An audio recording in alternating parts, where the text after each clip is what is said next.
با مهمترین خبر و گزارش ها برنامه اطلاعاتی پیغام منظور شماست. السلام علیکم.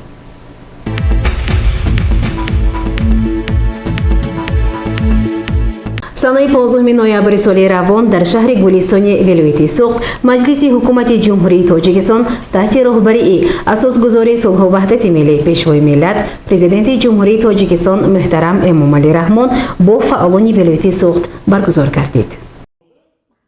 15 نوامبر اساسگزار صلح و وحدت ملی پیشوای ملت پرزیدنت جمهوری تاجیکستان محترم امامعلی رحمان در شهر گلستان با راهبران و فعالان ولایت سوخت مشورت کاری دایر کردند.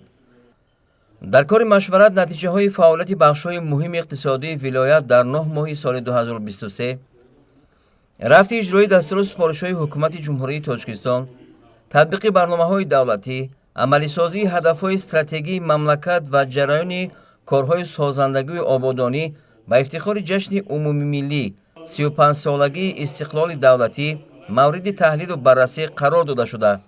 وظیفه ها برای دوره آینده معین و مشخص گردید. سرور دولت محترم امامعلی رحمان سفر نوبتی کاری را به یک قطار شهر و ناحیه های ولایت نتیجه گیری کرده. اوید به نشان دهنده های رشد اجتماعی و اقتصادی ولایت سوخت و وضع زود تغییر یابنده و مرکب جامعه جهانی اندیشه‌رانی نمودند. تأکید گردید که وضعیت جهانی معاصر به هر یک ما را وادار می‌نماید که از هر وقت دیده بیشتر کار و فعالیت نماییم و برای پیشگیری کردن تاثیر منفی عامل‌های بیرونی به اقتصاد ملی تمام ذخیره و امکانات‌ها را استفاده بریم.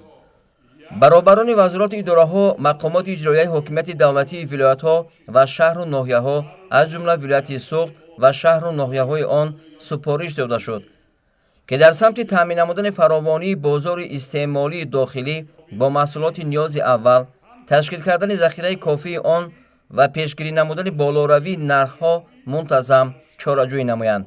به راه ماندن فعالیت منظم و استوار ساحه‌های اقتصادی ملی، وسعت دادن کارهای سازندگی و بنیادکاری، تأسیس جایهای کاری نو، جلب سرمایه وطنی و خارجی، استفاده ثمرناک منبع‌های موجوده و سرچشمه‌های ایلاوگی رشد از جمله مسائل مهم ارزیابی گردید که باید به حل و فصل آنها اعتباری اولین درجه داده شود. راهبران و مسئولین وزارت اداره‌ها از جمله مقامات اجرایی حکومت دولتی ولایت سوخت و شهر و ناحیه‌های آن از پرزیدنت مملکت جهت اجرای دورنمای نشانده‌های اساسی ماکرو اقتصادی به طلب جمع‌آوری کردن حاصل باقی مانده، پورا آماده نمودن ساحه‌های اقتصادیات و اجتماعیات شهر و ناحیه‌ها برای فعالیت منتظم و ثمره بخش در دوره تیرماه و زمستان سالهای 2023-2024 و اجرای برنامه‌های رشد ساحوی و محلی سپارش گرفتند. برای رئیسان ولایت و شهر و ناحیه‌های سوخت سپارش داده شد که یکجا با وزارات و اداره‌ها و در همکاری با صاحبکاران و سرمایه‌گذاران، شخصان سخاوت‌پیشه و اهالی جهت تامین اجرای نقشه‌های تصدیق شده جشن 35 سالگی استقلال دولتی چاره‌های مؤثر اندیشند. برابران شهر و ناحیه‌های ولایت سوخت دستور داده شد که برای سریع وقت و به طلب جمع‌آوری نمودن حاصل محصولات کشاورزی، ذخیره نمودن مواد غذایی و تخمی زراعت‌های کشاورزی، به اتمام رساندن کشت تیرماهی، موسم نهالشنانی تیرماهی و دیگر کارهای موسمی چاره‌های تأخیرناپذیر اندیشند. سرور دولت محترم امامعلی رحمان تاکید کردند که ذخیره کردن تخمی‌های رپرودوکسیای بلند، تشکیل کردن و رشد دادن فعالیت خواجگی‌های تخم پروری، بلند برداشتن حاصلناکی زراعت‌ها و با این راه افزایش دادن حجم استحصال محصولات کشاورزی باید تحت نظارت دائمی راهبران و متخصصان قرار داشته باشد. مقامات اجرایی حکومت دولتی ولایت سوخت و شهر و ناحیه‌های آن همچنین وظیفه‌دار کرده شدند که در همکاری با وزارت کشاورزی و اگنتی بهداشت زمین و آبیاری جهت استفاده ثمرناک زمین‌ها، بهتر نمودن حالت ملیاراتیوی آنها، رعایت قاعده‌های آگروتکنیکی، بلند برداشتن حاصلناکی زراعت‌های کشاورزی و گرفتن 3-4 حاصل از زمین‌های کارمی آبی تدبیرهای مشخص اندیشند. برای مساعدت بر رشد ساحه‌های پرنده پروری و چارواداری مقامات اجرایی حکومت دولتی ولایت و شهر و ناحیه‌های آن وظیفه‌دار شدند که در سمت تشکیل فرم‌های چارواداری و پرنده پروری، اینچنین خواجگی‌های ماهی پروری و با محصولات خوش‌صفت تامین نمودن بازار استعماری چاره‌های دخل‌دار اندیشند. زیاد نمودن майдони гармхона ва сардхонаҳои замонавӣ, ташкили корхонаҳои банду басти маҳсулоти кишоварзӣ ва таъсиси марказҳои логистикӣ аз тадбирҳои иловагӣ дар роҳи расидан ба ҳадафҳои рушди соҳаи кишоварзӣ арзёбӣ гардид. вобаста ба вазъи имрӯзи ҷаҳон пешвои муаззами миллат президенти ҷумҳурии Тоҷикистон муҳтарам Эмомалӣ Раҳмон бори дигар тамоми мардуми кишвар, ҳамаи ташкилоту муассисаҳо ва ҳар як хонаводаро ҳушдор сохтанд ки дар фикри таъминоти худ бошанду ҷиҳати ҳарчи бештар истеҳсол кардани маҳсулот ва барои 2 сол захира намудани маводи ғизоӣ чораҳои зарурӣ андешанд, то ки дар мавсими тирамоҳу зимистон муҳтоҷӣ накашанд. барои татбиқи лоиҳаҳои сармоягузории давлатӣ роҳбарияти мақомоти иҷроияи ҳокимияти давлатии вилояти Суғд ва шаҳру ноҳияҳои он вазифадор шуданд ки корҳоро ҷиҳати муаррифии имкониятҳои сармоягузории шаҳру ноҳияҳои вилоят, дастгирии ташаббусҳои соҳибкорону сармоягузорон ва ба ин васила ҷалби ҳарчи бештари сармояи мустаҳқими хориҷӣ тақвият бахшанд. саноатикунонӣ бо сурати кишвар яке аз ҳадафҳои асосию стратегии ҳукумати ҷумҳурии Тоҷикистон ба ҳисоб меравад. роҳбарони мақомоти иҷроияи ҳокимияти давлатии вилояти Суғд ва шаҳру ноҳияҳои он супориш гирифтанд ки бо мақсади татбиқи ҳадафи чорум фаъолияти худро доир ба ташкили корхонаҳои нави истеҳсолӣ, аз ҷумла коргоҳу корхонаҳои коркарди ашёи хом ва истеҳсоли маҳсулоти ниҳоӣ боз ҳам вусъат бахшанд. роҳбарони мақомоти иҷроияи ҳокимияти давлатии вилоят ва шаҳру ноҳияҳои он якҷо бо вазорати маориф ва илм ва дигар вазорату идораҳо вазифадор шуданд ки фаъолияти худро барои бунёду азнавсозии муассисаҳои таълимӣ, бартараф кардани раванди таълиму тарбият дар 3 баст, зиёд намудани фарогирии кӯдакон ба муассисаҳои томактабӣ ва марказҳои рушди кӯдакон, инчунин ба ҷои кор ҳозир шудани хатмкунандагони муассисаҳои таҳсилоти олӣ ва миёнаи касбии равияи омӯзгорӣ ба таври ҷиддӣ вусъат бахшанд. таъкид гардид ки бо истифода аз имкониятҳои зиёди вилоят ташкил кардани инфраструктураи сайёҳӣ, баландбардоштани сифати хизматрасонӣ ва ҷалби ҳарчи бештари сайёҳони дохиливу хориҷӣ низ таваҷҷӯҳи аввалиндараҷаи роҳбарони вилоят, шаҳру ноҳияҳо ва масъулини соҳаро тақозо мекунад. дар машварати корӣ роҳбарони мақомоти ҳифзи ҳуқуқ якҷо бо мақомоти иҷроияи маҳаллии ҳокимияти давлатӣ барои бартараф кардани камбудиҳои зикршуда, таъмин намудани тартиботи ҳуқуқӣ ва волоияти қонун супоришҳои мушаххас гирифтанд. президенти мамлакат муҳтарам Эмомалӣ Раҳмон иброз доштанд ки амалисозии нақшаву барномаҳои созандаи ҳукумати кишвар ба рушду тараққиёти ҳамаи минтақаҳои мамлакат, аз ҷумла вилояти Суғд мусоидат карда, дар ояндаи наздик шаҳру ноҳияҳои вилоят боз ҳам ободу зебо ва сатҳу сифати зиндагии сокинон беҳтар мегардад. дар охири кори машварат сарвари давлат бо итминон иброз доштанд ки мардуми ватандӯст бо нангу номус ва матиниродаи вилояти Суғд минбаъд низ бо ҳисси баланди милливу хештаншиносӣ дар ҳифзи дастовардҳои таърихии халқамон ва ҳимояи манфиатҳои давлату миллати кӯҳанбунёдамон омода буда, бо заҳмати содиқонаву софдилонаи худ ин гӯшаи ватани маҳбубамонро боз ҳам ободу пешрафта мегардонанд. баъди суханронии президенти ҷумҳурии Тоҷикистон муҳтарам Эмомалӣ Раҳмон, раиси вилояти Суғд Раҷаббой Аҳмадзода ва роҳбарони шаҳру ноҳияҳои вилоят оид ба вазъи корҳо дар бахшҳои иқтисоди миллии вилоят ба пешвои миллат муҳтарам Эмомалӣ Раҳмон ҳисобот доданд.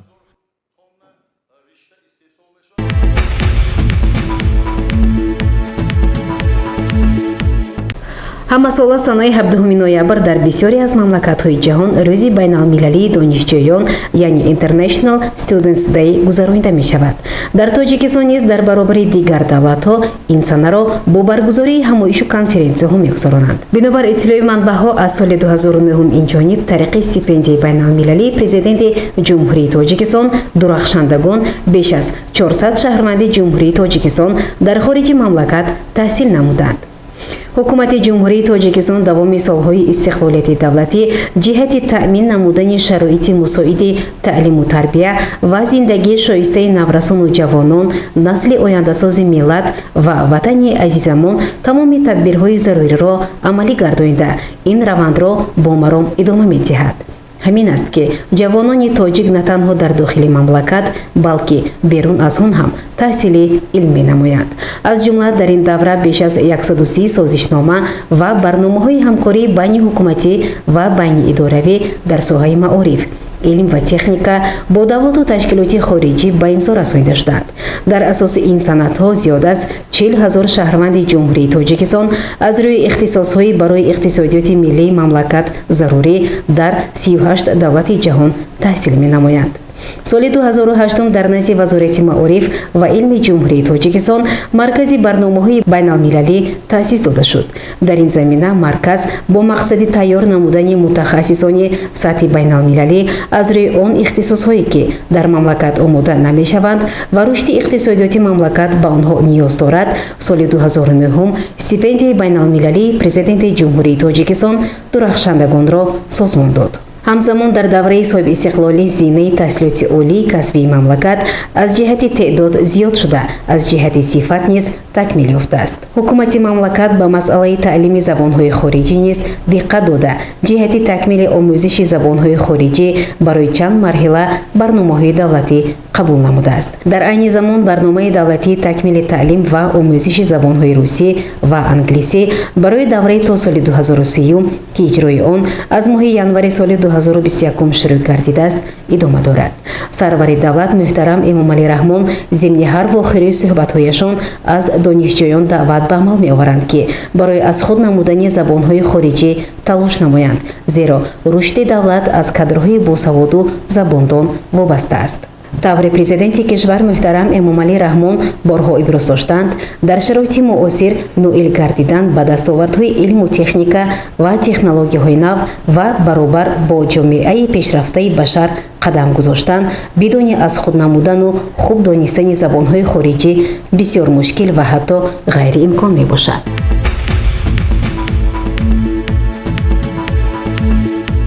барномаро идома медиҳем. Дар шаҳри босонияи Панҷакент ба муносибати рӯзи президенти ҷумҳурии Тоҷикистон ҷамъомади тантанавӣ баргузор гардид.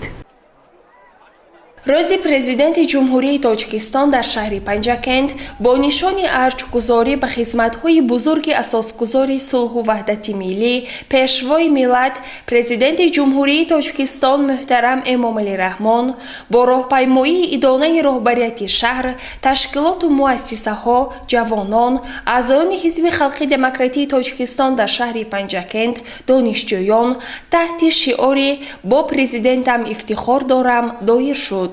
дар кохи фарҳанги шаҳри Панҷакент ҷамъомади тантанавӣ бахшида ба рӯзи президенти ҷумҳурии Тоҷикистон бо садо додани суруди миллии ҷумҳурии Тоҷикистон баргузор гардид.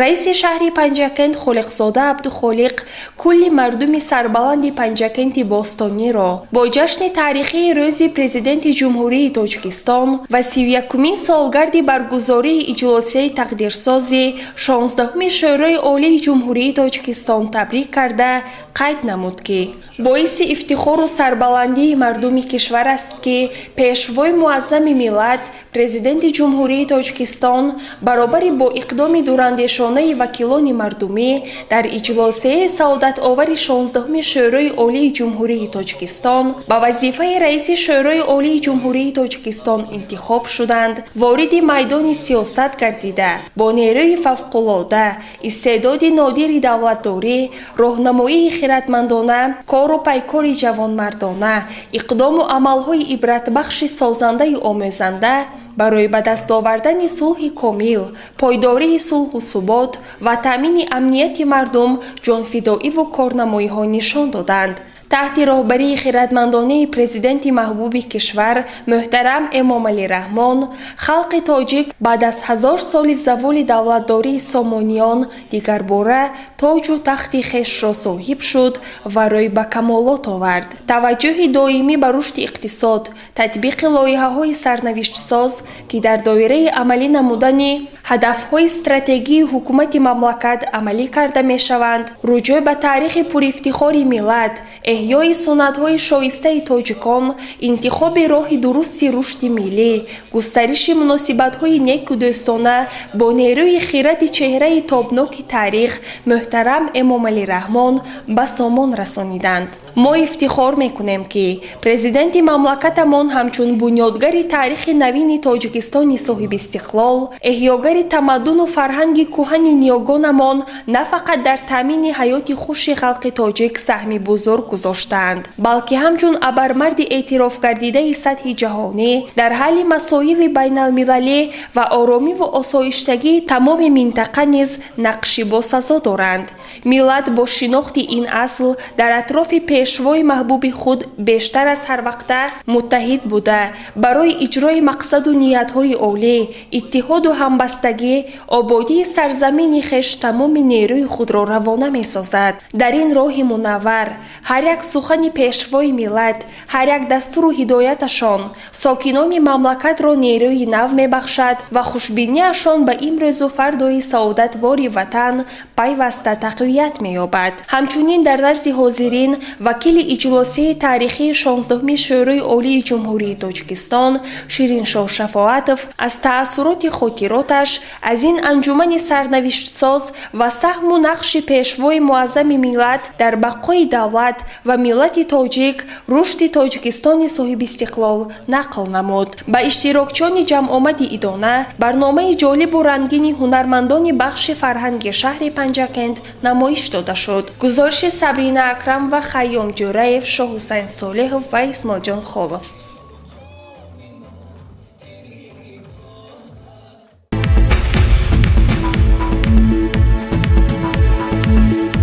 раиси шаҳри Панҷакент Абдухолиқ Холиқзода ба муносибати рӯзи президенти ҷумҳурии Тоҷикистон афсарони қисмҳои ҳарбии шаҳрро бо ҷашни таърихӣ табрик намуд. идомаи ин мавзӯъ дар гузориши дигари барнома.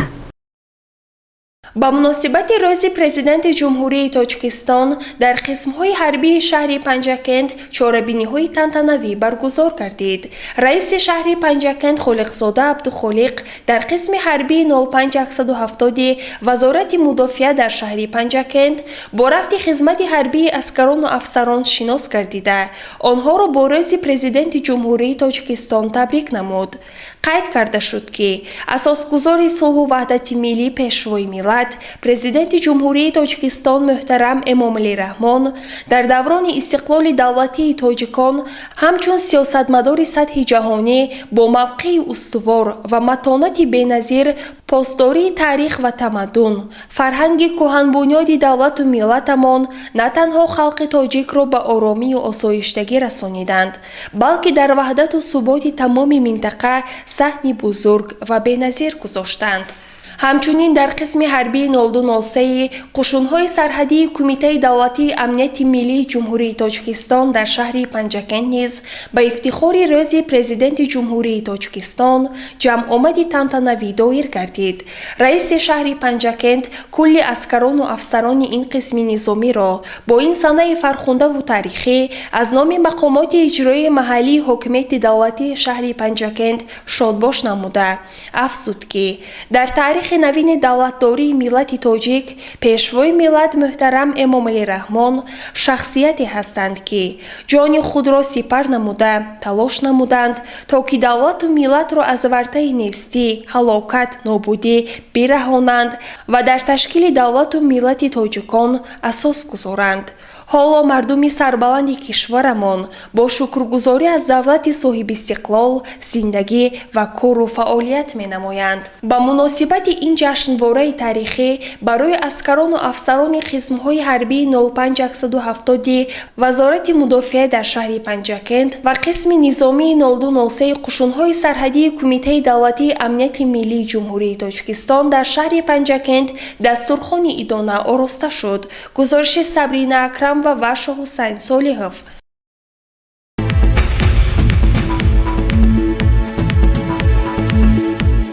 раиси шаҳри Панҷакент Абдухолиқ Холиқзода вакили мардумӣ иштирокчии иҷлосии тақдирсозии 16-уми шӯрои олии ҷумҳурии Тоҷикистон Шириншоҳ Шафоатовро аёдат намуд. санаи 16 ноябри соли равон ба баргузории иҷлосии 16-уми шӯрои олии ҷумҳурии Тоҷикистон 31 сол пур шуд. дар он солҳои хеле мушкил вакилони мардумӣ аз шаҳри Панҷакент дар ин иҷлосии таърихӣ иштирок намуда барои имрӯзи шукуфони Тоҷикистон қарорҳои дахлдор қабул карданд. یکی از اشتراکچیان این اجلاس تاریخی ساکن شهر پنجکند شیرین‌شاه شفاعتوف می باشد. بخشیده به 31مین سالگرد برگزاری اجلاس 16 شورای عالی جمهوری تاجیکستان و روز پرزیدنت جمهوری تاجیکستان رئیس شهر پنجکند خالقزاده عبدالخالق وکیل مردمی شیرین‌شاه شفاعتوف را مورد عیادت قرار داده با او صحبت صمیمی دایر نمود. سابق وکیل مردمی برگزاری اجلاس 16 شورای عالی جمهوری تاجیکستان و انتخاب فرزند فرزانه ملت محترم امامعلی رحمان را با وظیفه رئیس شورای عالی جمهوری تاجیکستان رویدادی مهم برای تاجیکستان تازه استقلال ارزیابی کرد و برای توجه و غمخوری و عیادت نوبتی ارزی سپاس نمود. رئیس شهر پنجکند خالقزاده عبدالخالق با سابق وکیل مردمی تحفه ها تقدیم کرد و اظهار داشت که نقش او در رشد اقتصادی و اجتماعی شهر پنجکند خیلی کلان است و سابقه‌داران مهنت همیشه تحت غمخوری و احترام قرار دارند. گزارش صبرین اکرم و وشو حسین صالحوف.